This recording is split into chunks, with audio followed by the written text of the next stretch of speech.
sweet, but It's okay. let's get to the meeting. Richard makes it easier on me since he was not, or since he was short and sweet. I can be sweet but not short. So I'll take up his time.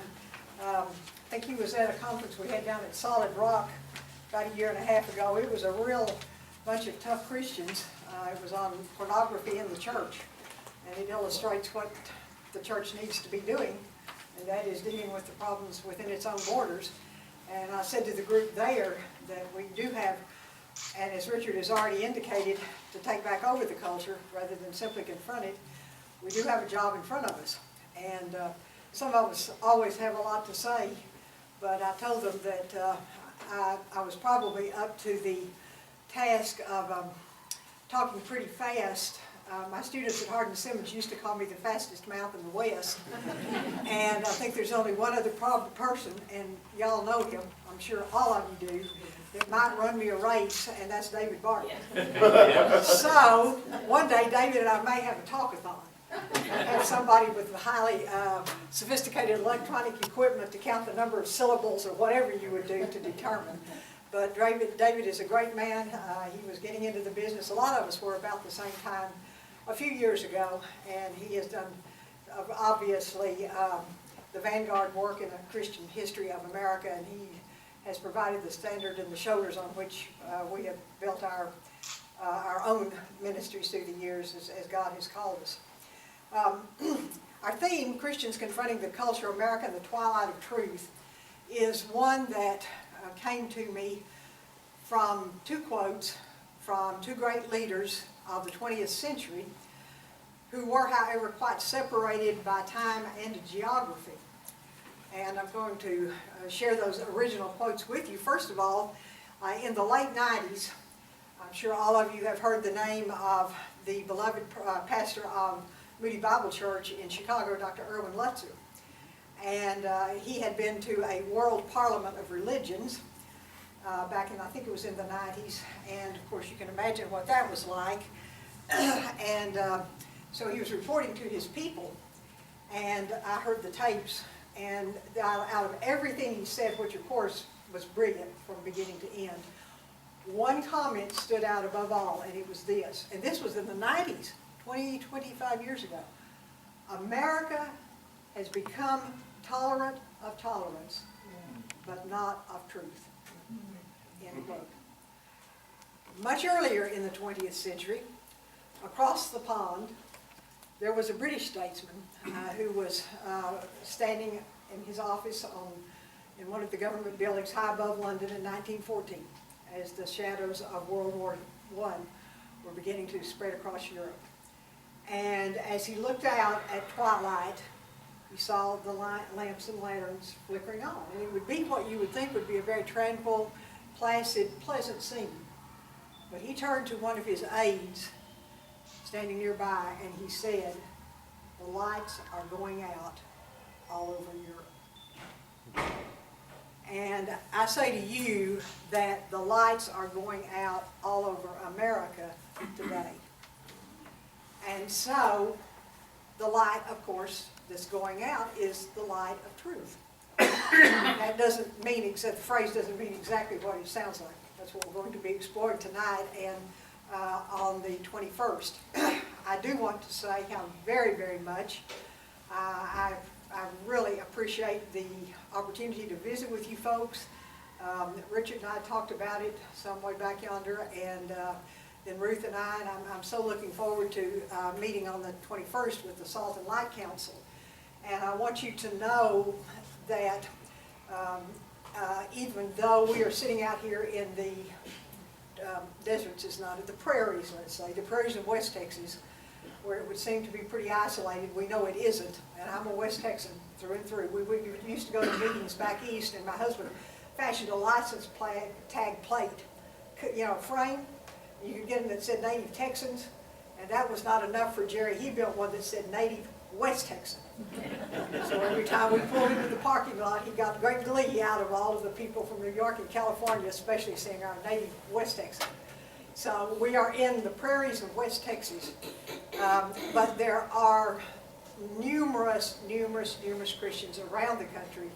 And it's been one of my pleasures in working with the National League on Forum to encounter them when we go where the parking lots were, where we got to show off our native West Texas plaque, license tag. We also had the opportunity to fellowship with some wonderful Christians. And that's an organization that's become more and more evangelical Christian as time has gone on. And I'm saying to them now, as I'm sitting out here, folks, you have no idea what it's like out in West Texas. And I think that this group and the Salt and Light Council in Eastland typify that.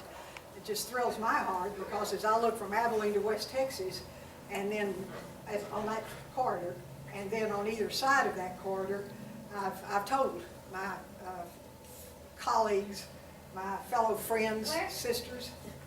Right here? Okay. Let's not interrupt the refreshments. Take care of them. Thank you, sir. Yeah. Bye. Bye-bye. Reckon that's See where what else he he's, brings in. reckon where this is where he's supposed to be. I don't know. Maybe if somebody else wanders in while Well, we're no, getting this, there. this is for later, but no. So Virginia, I'll explain. Today is Peculiar People Day. My children said it's Joe York's Day, okay? My Oh, Well, okay. he sent the cinnamon rolls, so y'all help yourself and enjoy them. Well, thank you. All, okay? Well, we definitely fit Peculiar People Day when it comes to most of the country, so. As I was saying, thank you for that explanation. So I delight in telling my friends in Eagle Forum, you really don't know what it's like out there, because from this, in this broad area, however many thousands of square miles, I said it is red. It is not just red, it is bright red, and you could probably see it from outer space. And so it's a tremendous encouragement to me, and I want you to know that, because I spent all of my life with at least one foot in the academic environment, so if I act like I'm a little hinged, you understand. If you've grown up in the academic environment and then stayed there, although that's what God called me to do, then you know it affects you. But it's been an interesting life, and so my parents were college professors, Christian college professors at State University. So that's another whole story, except that I don't remember a time in my early childhood, even when I wasn't aware there was a cultural struggle already going on. I won't say how far back that was in time, but it was already happening, and obviously. But it's wonderful to me to see groups like y'all, and to see your passion, but also to see, and this is what I communicate to my friends elsewhere in the country, the knowledge level that you have, the ability to understand issues, and those kinds of things, which is where the church is so lacking. And so we're going to turn it into philosophers tonight. And I hope that you will come back on the 21st, pardon me, and we are recording tonight, so if you have friends who are not here tonight, don't let them stay away next time because they missed tonight. We're going to record this and then pop it up on, we have some private channels on YouTube, and I'll send the link to Ruth, and she can have that available for people who might want to go back. Or if any of you have the experiences a few of my students through the years had, where they felt like maybe they didn't quite get it in class as I went blurring down the road, and so you can go back and look. Now, we don't want to do that, and you should have index cards on your table somewhere, and so the index cards are to be used to avoid the blur effect. And what I'm asking you to do is, if you have a question, go ahead and write it down. They're 4 by 6, I think, aren't they? Yeah, hold one of those up. Somebody, that's good. There we go. Just write the question down. That didn't work. Write the question down, and I will stop every few minutes, and we'll take questions. I think it's better to do that than let you just. This is a conversation. It is certainly not a. It's not a monologue. It is not an oratorical presentation. It is, heaven forbid, not a seminar or something of that type. It is a conversation, and I wanted my classes to be that way. But sometimes if we have questions and wait a minute or two, I answer them, and so we can maintain a little bit of the flow. But I do want you to feel free to do that. So as we contemplate this theme then of the lights having gone out or being in the process of going out all over America, I think we need to stop and really think what that's saying. The exterminating of light, the light of truth, or as Schaeffer would say, Francis Schaeffer, true truth, in America is associated with the culture war. And it is associated with the onslaught of the humanistic worldview against the Judeo-Christian worldview, which began a long time ago. I had a great interview this morning with your local radio station. I am so impressed. I'm going to move over here. I think it's a lot more exciting than in Abilene with all of the things that are going on, and I was with Ron. Is that right? And Ruth was on there, and he did a tremendous job of asking very astute, articulate questions. And I have been on both coasts with folks who are broadcasting nationwide, and they didn't begin to do the job I thought he did, so please give him my regards and my appreciation. It's much easier to be interviewed under those circumstances. And so he was asking about the culture war and when he began. Of course, it really began with Adam and Eve, but very truly. And, you know, I guess, ladies, if we're going to be honest, we have to say it began with us, because after all, Eve was the one who ate it first and then got Adam in trouble. So I think there may be a lesson in that, but we won't go there tonight.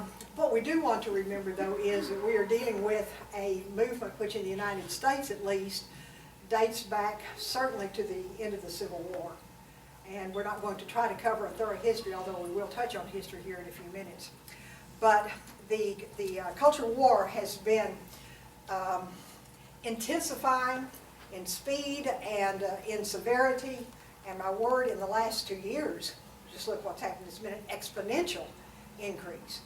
And as that has happened, and humanism has permeated more and more areas of life, then there has been a darkness, a twilight at least, that has followed this humanistic onslaught. And everywhere that it goes, it claws at the truth, and grabs the truth, and tries to pull the truth under its mantle. And it's succeeding. And the problem is that so often now it seems that truth has become so obscured by this twilight of the culture war that it's totally vanished. And even those of us in the church can't see it. And certainly those of us outside can't. And so what we have to do is respond to that. And that leaves us then with the condition of America, a culture that is living in the twilight of truth. And what do we do about it? So that's the focus of our, oh dear, is this going to ding every time that's the focus of our, we're just getting used to the setup, and I am not a techie, so I'll be lucky if it didn't blow up or something. That's the focus of our conversation for this month, for these two sessions, America in the Twilight of Truth. And we will cover a couple of major points tonight, and do again want to thank the host, the local host. It is one thing I wanted to say to you for your encouragement. What we are hoping to do, the National Legal Forum, when they approved this Christians Confronting the Culture package, we presented to them last fall and joined with our Blackstone Institute. It was the hope of both of our organizations, and I know that the Eagle Forum doesn't need any introduction to you, but it was the hope of both of our organizations that other organizations would also come on board. And so, of course, Tea Party Patriots, certainly the Tea Parties, and then Salt and Light. And we're really eager to join hands with Matt Staver and with Liberty Council and with the Salt and Light councils around the nation to educate in a way that so far has not been occurring in the country. And I won't go into the reasons why I know that's the truth, but I know that it is. So we're most appreciative of this opportunity. You're really the launch. You're kind of the launch pad for this whole initiative. It was approved in the fall, late in the fall, and so this is the first effort. I won't say a lot about where we're going from here or where we hope to go. Obviously, it's been a matter of much prayer, but whoops, I'll get it going here in a minute. As we confront the culture in America today, there are 4 fundamental facts that we need to understand. And I've handed to you a little bit of the slide presentation that I'll be using, and it's the portion that I think has the most important slides on it. And these 4 fundamental facts provide the skeleton for our presentation. Fundamental fact number 1, as American patriots, we must arm ourselves with the power of these facts in order to fight effectively in the culture war. And then number 2, the ultimate necessity facing any political system is that of survival. And I'll tell you, it seems like there's a jump there, but there really isn't. Number 3, the Judeo-Christian worldview and our constitutionalist theories, which are a part of our thought, are the by far superior worldview for promoting and the health and the survival of the Constitution. The humanist worldview, as we say, defy and destroy the Constitution and the culture. And then number 4, as constitutionalists, that is, that portion of the worldview, as we'll see in just a minute, that pertains to our Constitution and legal system, we have the mandate, but we also have the muscle. I think we understand sometimes the mandate, but we've lost out on the idea of the muscle. We have the mandate and the muscle to fight more effectively in the culture war. And some of you are doing that. I know something about some of you that you don't know. Of course, you may know things about me that I don't know, but we won't talk about those. Ronnie White up here, I know, stood up when the same-sex marriage decisions came out and said, I will not perform a same-sex marriage. And Mr. White, my hat is off to you. That's what we need, and one of the most important things that we need to remember, y'all, and I may think of these, oh yeah, important things, is that we must confront the culture at every level. There's not a single level of government, there isn't a single office in government that isn't important. Even the dog catcher. Because once the animal riders get going, who knows what will happen to the dog catcher. And there's really, given the power of the evolutionists, there may be a little more danger there than we realize. I think you also know a lady that I know, her name is Midge Evans. She's in Gideon's. Oh, Yeah, I told her the other night, I know Ronnie, I mentioned you, she said, oh, I know Ronnie White. She is 93 years young, and she still's a friend back in Abilene, still runs circles around me. And she thinks it is her divine obligation to feed me a steak at least once a week. Keep me healthy. I do not discourage her. But she knows everybody, and she was very, very complimentary of you. And so your fame has spread far beyond. That's it. The fame of this area is spreading, at least the influence is spreading far beyond. And I say that to encourage, by way of encouragement. It certainly encourages me. All right, let's look at these then, and take them one by one. Well, I'm sorry, this thing is not. There we go. Let's look, first of all, at fundamental fact number 1. We must arm ourselves with these facts, and that's the fact. Back in the early 1980s, when the new right was beginning to take off with the Reagan election, remember when it was a new right and we really weren't new and we really weren't on the right? We'd been the mainstream from the beginning, but anyway, then the new left came along, and so all of the language began to go down the tubes at that point.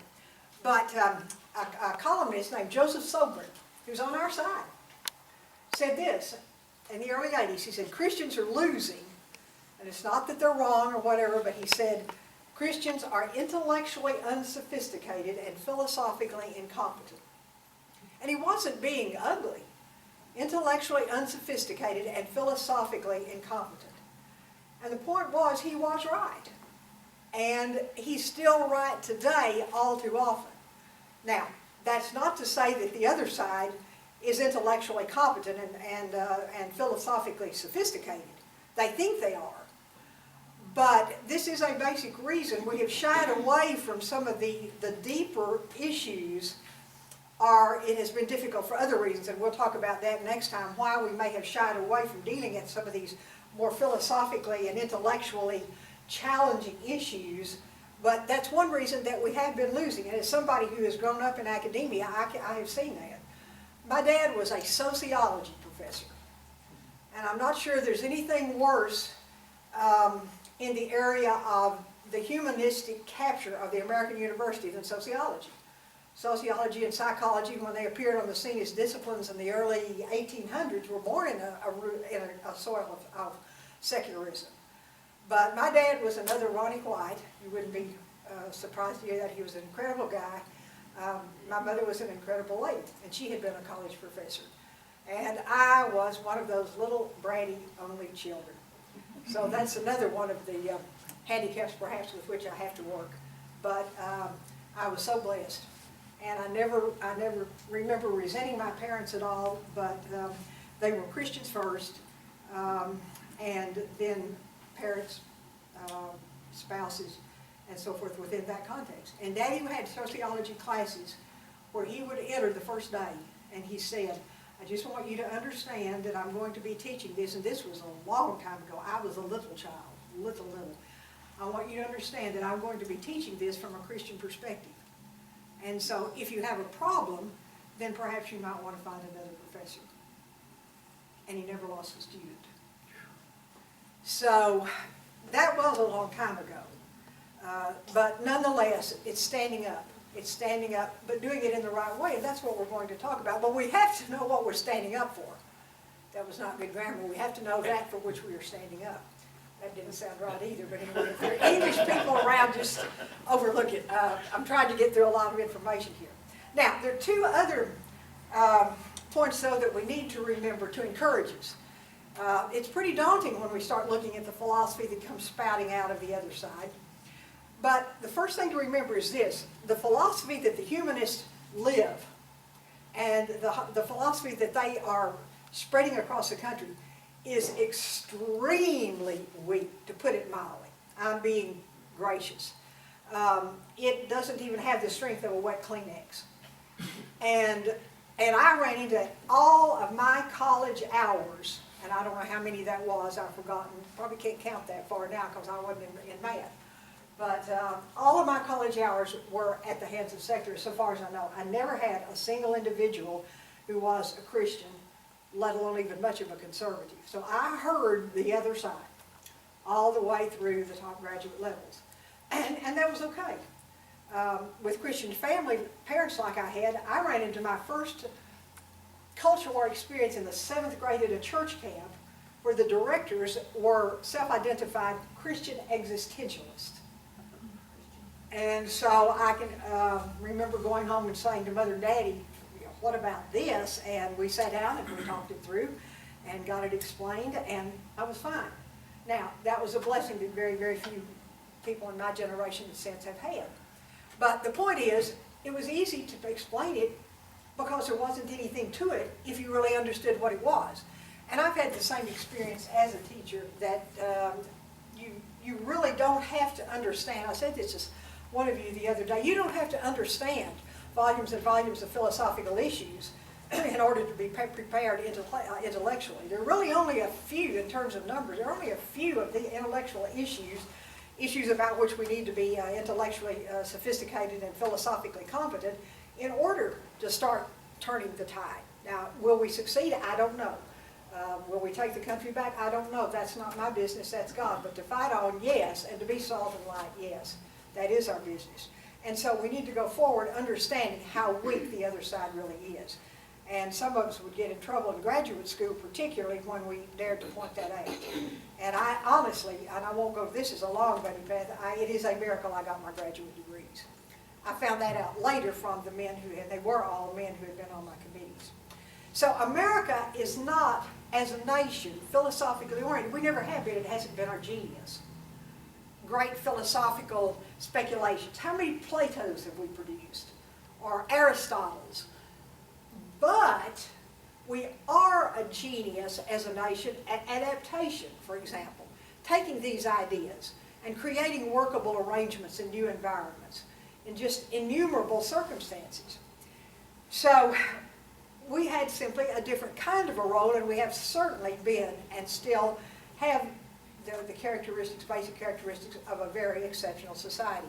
And we need to remember that and feed off of that. But we do have to understand the other side, painful and unpleasant as that may be. And it's getting harder and harder considering the way in which new leaders of the other side are expressing themselves, especially those of the female persuasion, but I will not go there. With great effort, I will avoid that. But our leaders, our great leaders, have understood that we needed to be better prepared intellectually and philosophically. James Madison who was the father of the Constitution, our fourth president, said this: knowledge will forever govern ignorance. And people who mean to be their own governors must arm themselves with the power that knowledge gives. Power comes from knowledge. That's what Joseph Soburn was saying.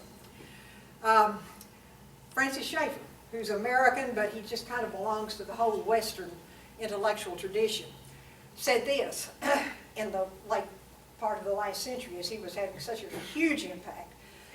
The basic problem of Christianity in this country in the last 80 years in regard to society and government is that as Americans we have seen things in bits and pieces instead of as a totality.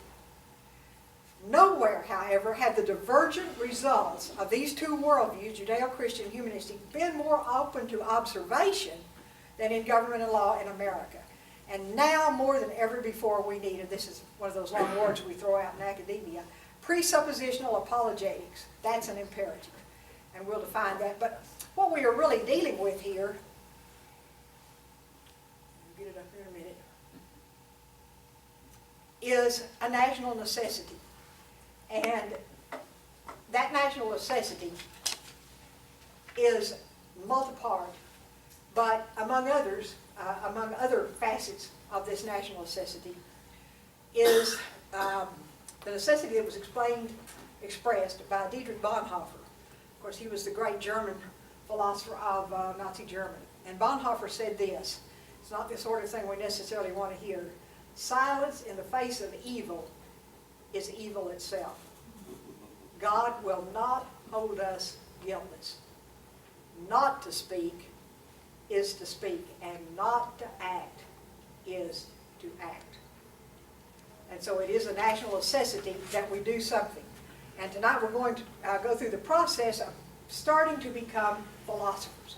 Let me just throw something out here. In Roe versus Wade, I'm sorry, I'll get it right here. Leave that one. In Roe versus Wade, among the many unbelievably irrational statements made is this one. And I'm quoting: "For purposes of the 14th Amendment, the unborn is not a child." Now, everybody understands that, right? All right, you're a philosopher, because that's the basic philosophical statement of Roe versus Wade. So, when I start to read, and I do, I slog through the swamps of Supreme Court jurisprudence and scholars, and that's necessary to what I do. These are the kinds of things that I encounter. But it's not that hard to understand. What we have to do is, again, just start peeling back the layers and peeling back the twilight and seeing what we really have there. And so, David Easton, I want us to really use this. There again, do you see how simple this is? But what I want to do here, and what I've done throughout my teaching, is to take what the humanists say as basic principles and turn those principles against themselves. So if that's what Easton says, okay, let's take it and go with it. He's really right when you get right down to it. If you don't survive, then any other question is a bit irrelevant. But let me add to that another, well, we'll get it going right here in a minute. We are moving on to fundamental fact number 2, number 1 being that we have to understand, even though it's not comfortable, as Bonhoeffer says. Number 2, the ultimate necessity for facing any system is survival. This we're going to camp on for the rest of tonight. With this fundamental fact, there come 2 facets that we'll look at. First of all, there's a demand involved here, and secondly, there are dimensions to what we have to deal with to meet that demand. It is a demand that we survive nationally. But let me give you, as an illustration of the difficulties, Easton's definition of a political system. And as I say, he's the one who went around writing these things. And this is where you see the academic mind at work. If you can say it in 20 words instead of 5, then by all means, use 20.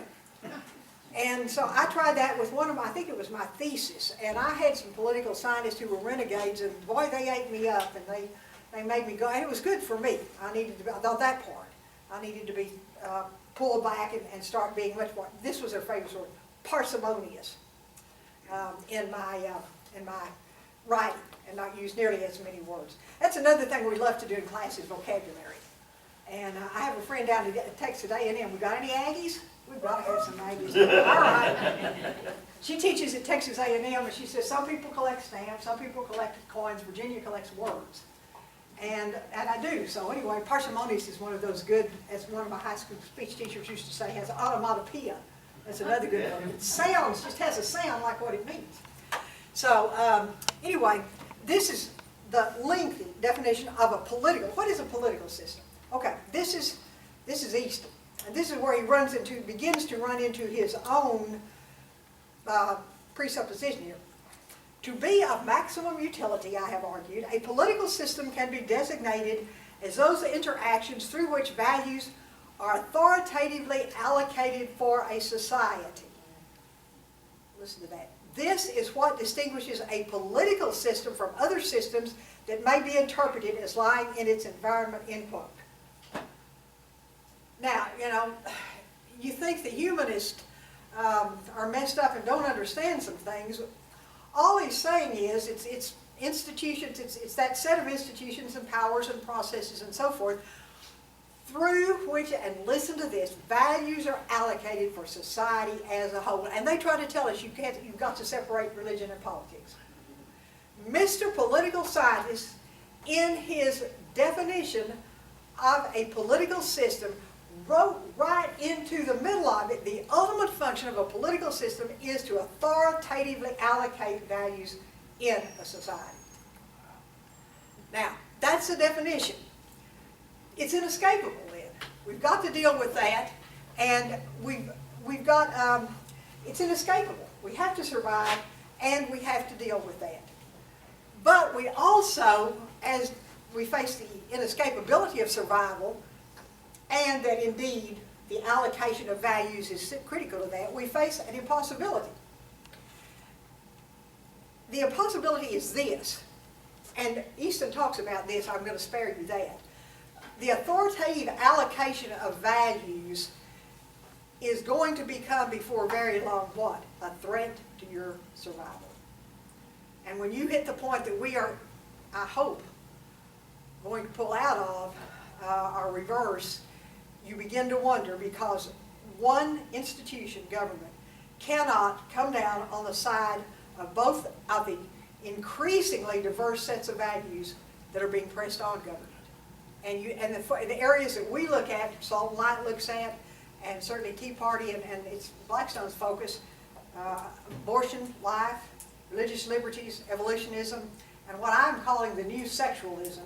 And you can figure out what that is. It's the LGBT and whatever else they want to throw in there. So this is Armstrong's new contribution. I figure the court invents words, so why can't I? But actually it's in the dictionary. But it's that whole, you can't even talk about just same-sex marriage, you can't even talk about transgenderism, they're way beyond that, you know, with the Q's and A's and pluses. But again, this is an aside. It came out of academia. Back in the late 80s, 90s, there was emerging in some universities where you never see it, what was called queer theory. Queer theory. And then there was a queer jurisprudence, philosophy of law. So, again, we're going back to the academicians, but they are so flimsy and they are so sensitive, and they know nothing about our side. Of course, they never talk to anybody on our side, but then probably we can't tell them too much if they do. So the issue then of the impossibility of allocating values when you're getting an increasingly diverse society, such as diverse is a nice word, threatens our survival. Does that make sense? You're a philosopher. And it doesn't take an awful lot of high-level intellectual sophistication and philosophical competence to understand that, but we never stop and look. There's some other quotes that I could share with you, but I will say, share one that comes out of the early 1980s. Harold J. Berman was a law professor, and he wrote an excellent exposition of the decline of law in the West, the legal culture. And he said the whole 20th century Western civilization's history is a history of radical change. And the crisis that we're in now, and he was writing in the 80s, the crisis that we're in now is a crisis of the entire legal system since it came into existence in the 11th century, the 1200s, 1000s. The historical soil of the Western legal tradition, and I would say now the historical soil of the American legal tradition, is being washed away, and the tradition is threatened with collapse. And that's what happens when your legal system is caught between these increasingly diverse and in some instances increasingly militant, nasty expressions of that diversity. And so we are a nation living in a twilight of truth and in a culture war. And as we move forward, in addition to that demand, we have to consider, I'm sorry folks, we have to remember that we're, I guess, guided by this light. If we are to survive, we must revive the Constitution. That is, protect and promote it. And so the question we're left with then, if we have to survive, and we've got to revive the Constitution, then what's the only question left to us? And we're caught between these worldviews. What's the only question left, really? Which worldview is superior? That's the obvious. And that's where we need to camp. And so we're going to talk about, in the time left to us, the various dimensions of our condition of twilight and the culture war. There is a culture war. There are those who still try to deny it, interestingly enough, sometimes in academia. But I think that I could quote you indefinite numbers of authorities who say, yes, there is a culture war. I think we had a president not too long ago who tried to tell us that the culture war was a figment of the 1990s or something. But we won't go there. So what I want us to do then is to begin to build the case for the Judeo-Christian worldview in this battle for the truth by offering an examination of 5 concepts associated with the culture war and with this twilight that is obscuring the truth. And we are going to talk about the culture war, we're going to talk about the Constitution, and we're going to talk about the courts. Those are the 3 major elements involved in this onslaught of the twilight. And so, let's look first of all, at the culture war, because it is the dimensions of the major concepts associated with that with which we need to start. So as we move forward, there are 5 basic concepts that we need to understand. And we won't probably get through all of them tonight. But 5 concepts. And then we also need to understand about the culture war, the combatants, who's really involved in this, as these sides divide over the allocation of values. What about the course? What route has this battle followed? Because we can learn a lot about that. What are the consequences, some of the major consequences of the war? And finally, I'm going to give you a case study. I'm going to look at an actual case and take it through a model that I'll put up here that you can really understand. And it's a dandy. And I've been using it for so many years, and students will come back after 25 years and not remember anything but the model. And we'll put a case through that. And the one that we'll put through that is the last same-sex marriage case of Obergefell versus Ohio in 2016. So let's move forward and look at the concepts basic to the twilight and to the war. First thing that we need to remember is we're engaged in apologetics. Remember Francis Schaeffer used that word, presuppositional apologetics. We think of apologetics as saying we're sorry for something. But in this terminology, it's quite the opposite. And I wonder if we need to take any questions, come to think of it. We've been barreling along here. Does anybody have any questions or comments at this point? Isn't it becoming more clear as they infringe more onto our territory? In other words, they're getting more personally involved with the religious aspect of the government. They're trying to define values without a moral base. And I find them inept at doing that. In fact, it's not possible to do it. But they're Exactly. trying to do that. That's true. You cannot define political and legal values apart from a moral and a religious foundation. There was a leading British judge. He was the third-ranking official in the British Empire in the late 1950s, 60s, 70s. His name was Alfred Lord Denning. And he said this: without religion, there can be no morality. Without morality, there can be no law. Somebody's religion and somebody's morality is going to prevail and produce the law. And that's what the whole battle is about. They're exposing themselves more than they did before. That's right. For years, they kept it masked. In fact, maybe through the last election.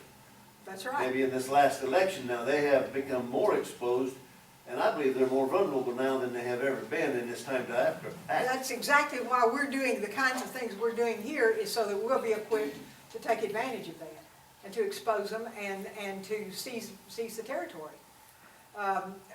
One of the things that makes that easiest, I've always said about liberals, and of course this is far beyond liberalism, what we have now in some of these new developments, but if you let the liberal go long enough, he'll hang himself. What you have to hope is he doesn't hang the rest of us with him. And unfortunately, there's been, some of us have gotten our necks stretched awfully badly. But you have to have that inevitability, and we will definitely, the relationships. You're going to have to make choices. And there is one, it's an excellent observation made by a law professor back in the late 1980s. As this kind of thing was becoming more obvious, we're going to have to choose. We can't just keep, wallowing around in the middle. Carl Esbeck, he was at the University of Missouri. And here's what he said. This covers a multitude of the points we're making.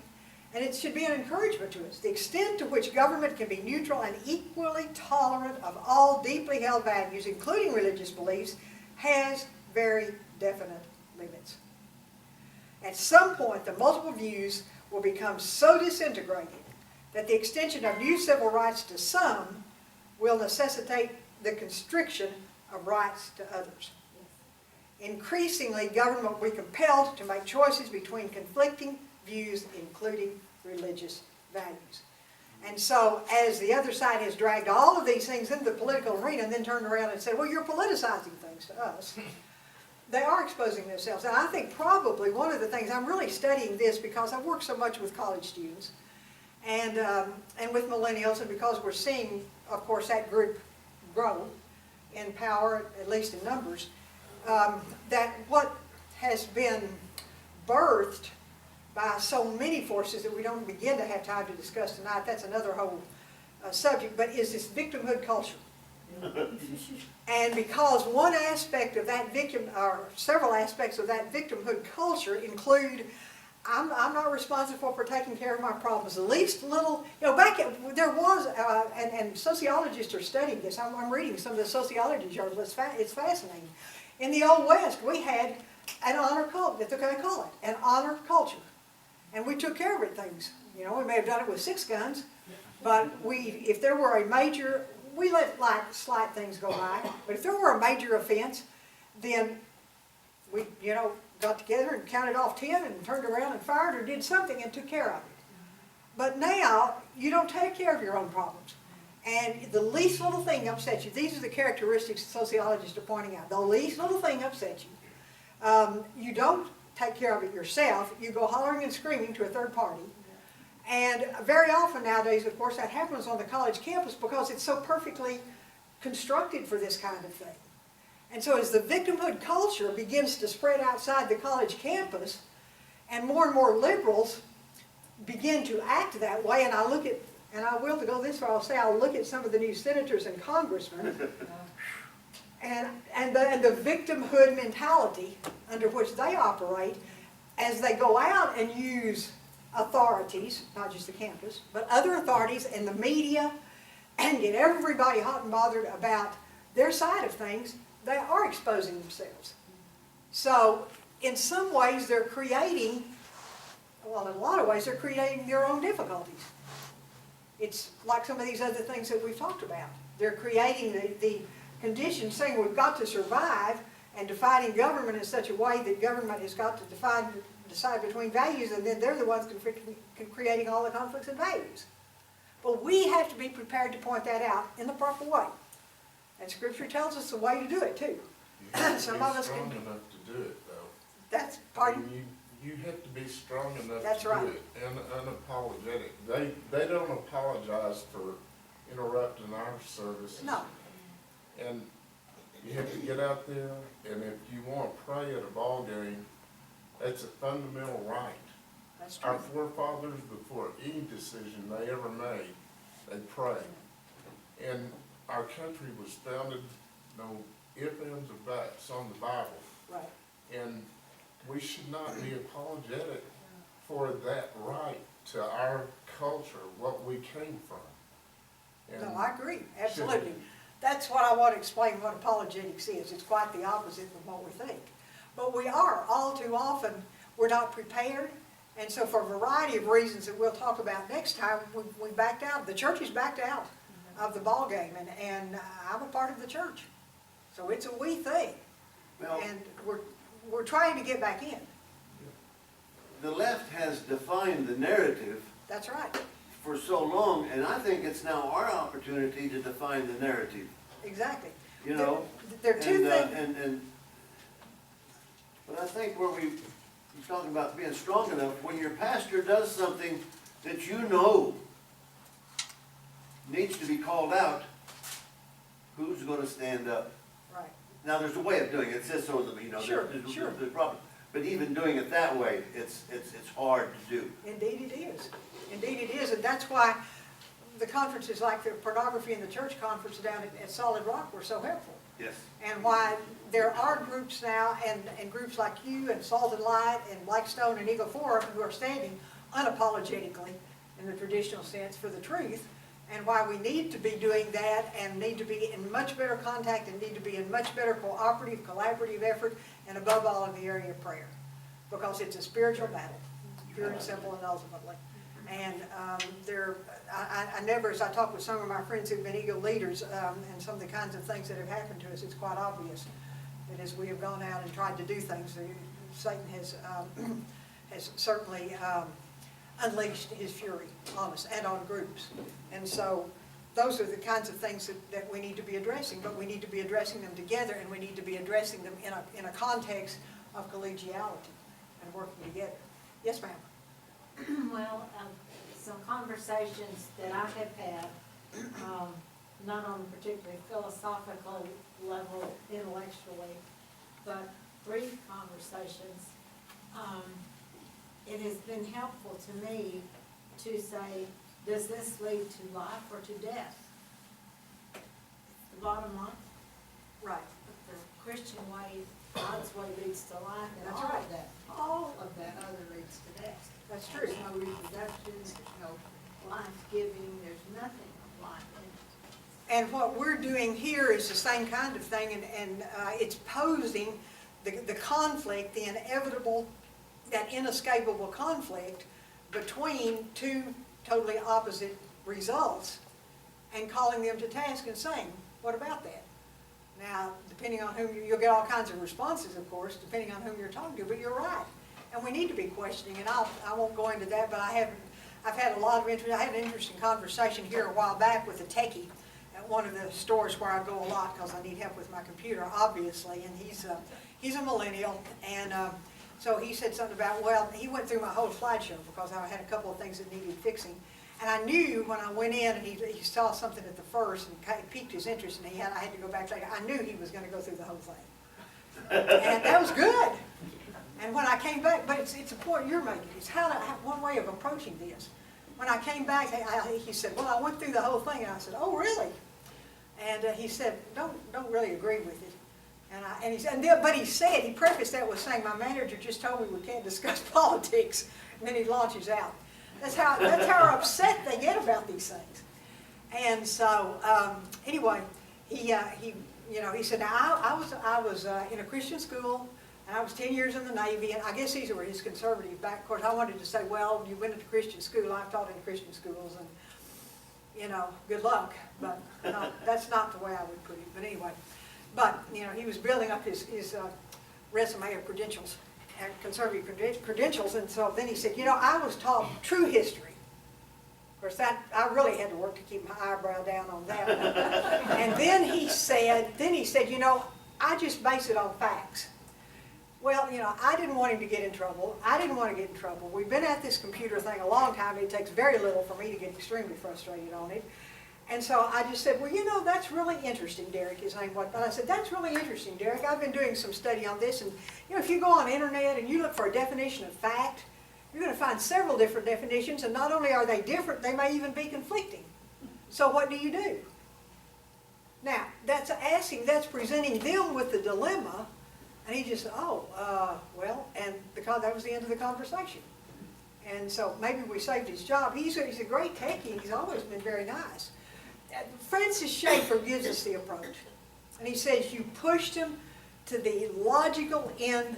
Well, let me rephrase that. You push them to the end of their logic and see where they are. And they're caught in an inextricable conflict between the values that they are and the positions that they are taking. So as we move on here, the term apologetics, as used by Francis Schaeffer, means the defense of. And the term apologia is the term that comes out of the Old Testament, and out of the New Testament, and it was actually in the Greek, the Greek letters look pretty much like these English letters.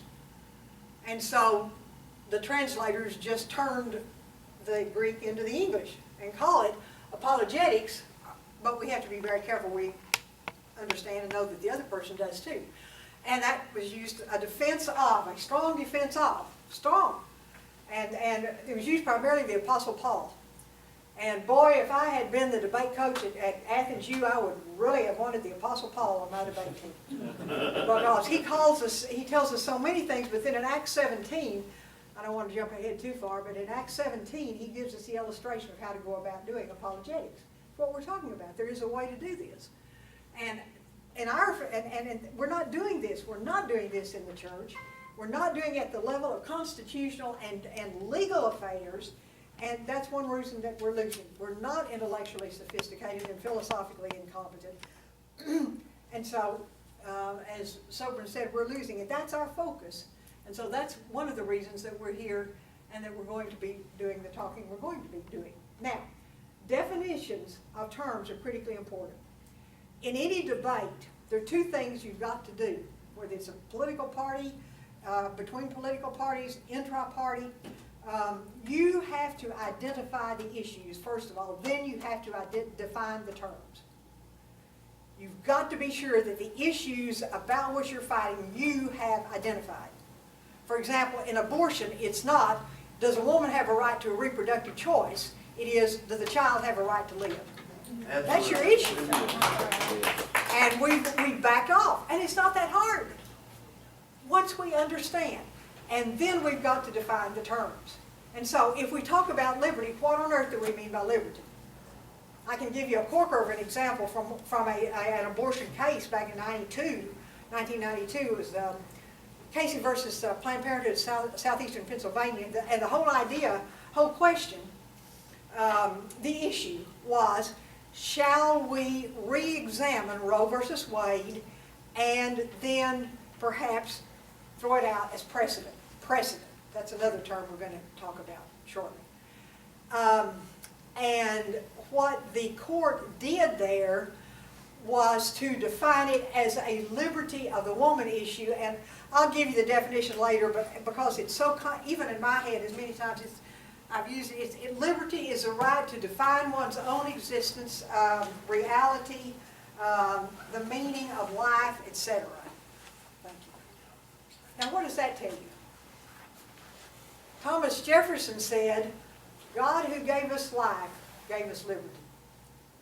And can the liberties of this nation long endure when we have lost the only firm foundation, our conviction that they are the gift of God and that God will not forever withhold his wrath for our violations? Whoa. Now that's Jefferson versus the Supreme Court. We've got to define the terms, and as as a teacher, I see it. And that's where we first got off, I think, the track, folks, back in the 60s.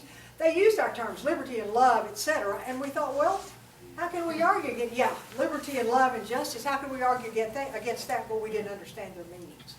So, in this culture war, we do have a war of two worldviews, the Judeo-Christian versus the humanistic. And within each of these, there are components, one of which is our theories of a constitution. And so we want to be paying particular attention to that. The two constitutional theories in these worldviews are the constitutionalist, we're the constitutionalists, we hold a high view of the Constitution, and the reconstructionist. Now, I didn't invent that term.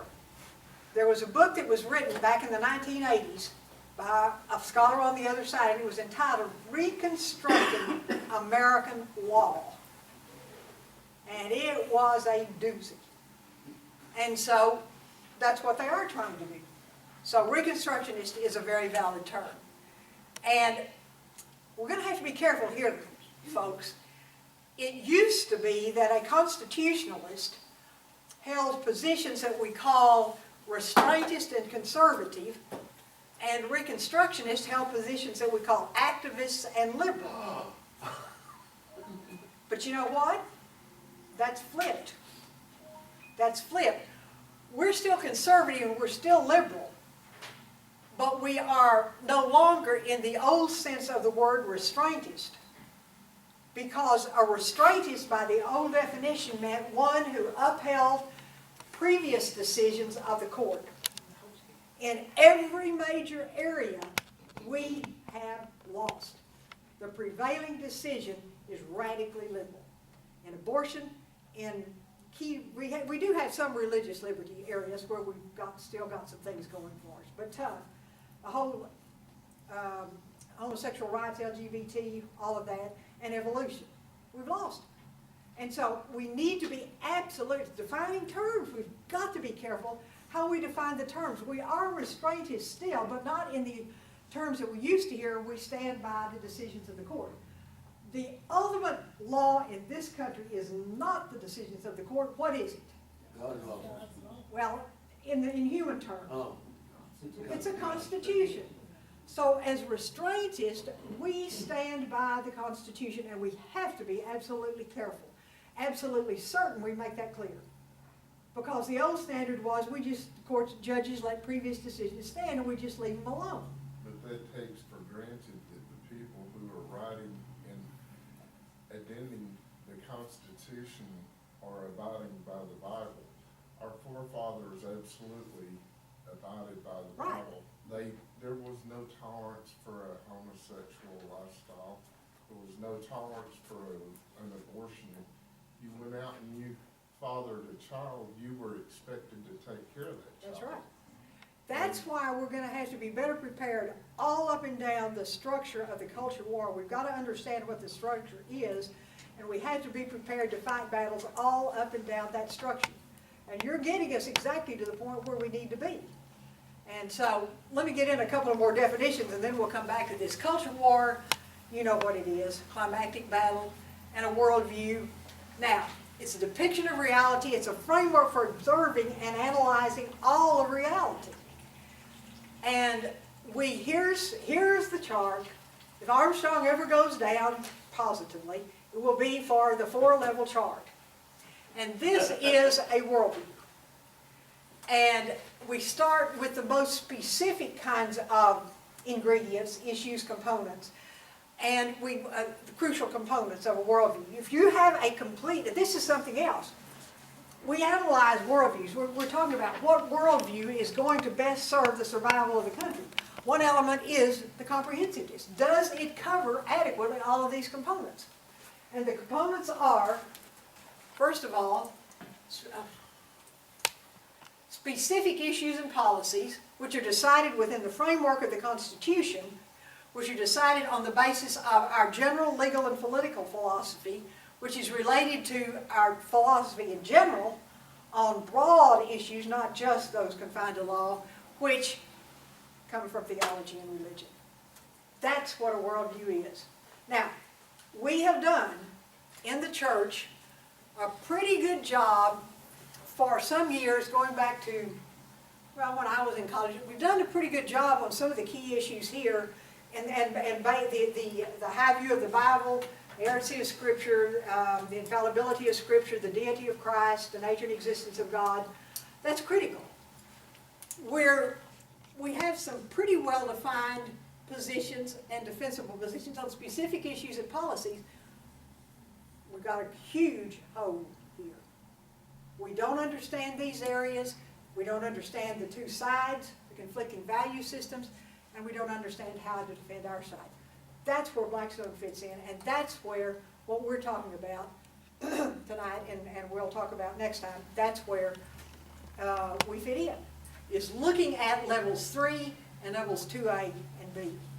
And let me just give you a really, with Rome, for example. All right, level 4, specific issue. Is the Texas ban on abortion in 1973 legal? That's very specific as to time, place, etc. And the court, of course, answered no. All right, but it answered on the basis of its interpretation of the Constitution and the word personhood. 5th, 14th Amendments say no person should be deprived of life, liberty, or property without due process of law. So it all comes back to that, which gets us back to evolutionism, which gets us all the way back at least to the Scopes trial in 1925. I'm so grateful tonight to have some friends here from Abilene who came over and have been doing all sorts of things essential behind the scenes, and they're all associated with the Discovery Center in Abilene. And some of you are familiar with that, and the Waldens. Now Tommy has gone home to be with the Lord with my husband, and so Carolyn and I are carrying on with the help of wonderful people like this. But it all comes back to the kind of thing they're dealing with and the nature of man and that sort of thing. And we're talking about doing a Scopes trial and kind of very little talking about, but anyway, if you're around the Waldens, you just start seeing visions and so forth. And so I'm seeing visions. We need to start talking about this deterioration of law because it covers these areas so well. It's a critical factor. So, personhood. Evolution destroyed the concept of personhood. And so, is the unborn child a person? That's level 3. Well, what does our legal political philosophy say? And related to that, what does our general philosophy say? Yes, the unborn child. Rose said categorically, the unborn child is not a person. So if an infant is born at 8 months, it's a person, but if it goes to term, that last month it's not a person. That's the kind of logic that we get from Rose. Now that's not hard to understand, is it? But you're a philosopher. When you understand that, you're a philosopher. Boy, they don't like to hear that. You're right, they don't like to hear that on the other side. They have all kinds of nifty little responses, and I'm going to write a book, I guess, on that if I live long enough or survive seeing it. But that in turn, of course, that in turn gets back to your biblical viewpoint and to the nature of man. So we have to be prepared in all areas, but we're woefully inadequate in levels 3 and level 2, 3 and 2. Okay. Now, what we can say then by way of summary at this point is that our courts are in chaos, our Constitution is in crisis, and our culture is in collapse. It's not a very pretty picture. But the courts are in chaos because the humanists have taken so much power in American law. And they have then used that power to seize the Constitution and to try to bludgeon it into a humanistic weapon when it is in its foundations and permeated throughout with Judeo-Christian principles.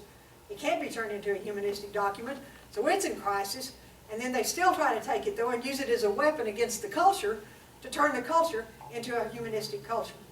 And so, verbally, that's a picture of the condition that we face today and the threat to survival. And so we can say that the Constitution, then, has been a victim of verbicide. Verbicide's a great word. Students always love that one. I didn't invent it. Oliver Wendell Holmes, the elder Oliver Wendell Holmes of the late 1800s, who was the father of the younger Oliver Wendell Holmes, who spent 32 years on the Supreme Court, 1900 to 1932. He's the one that Ruth Bader Ginsburg is trying to stick around and match age-wise. Oliver Wendell Holmes lasted on the court till age 90. And Ginsburg says she wants to last as long as that's a record. I know, there are all kinds of things you could say that probably wouldn't sound too Christian, so I won't go there. But anyway, Oliver Wendell Holmes the Elder was a Northeastern liberal scholar, literature and so forth, and he invented this word. He wrote a little piece called The Autocrat of the Breakfast Table. And he talked about verbicide, and he said it's the murder of the distortion of the basic meaning of a word to the point where it loses its life.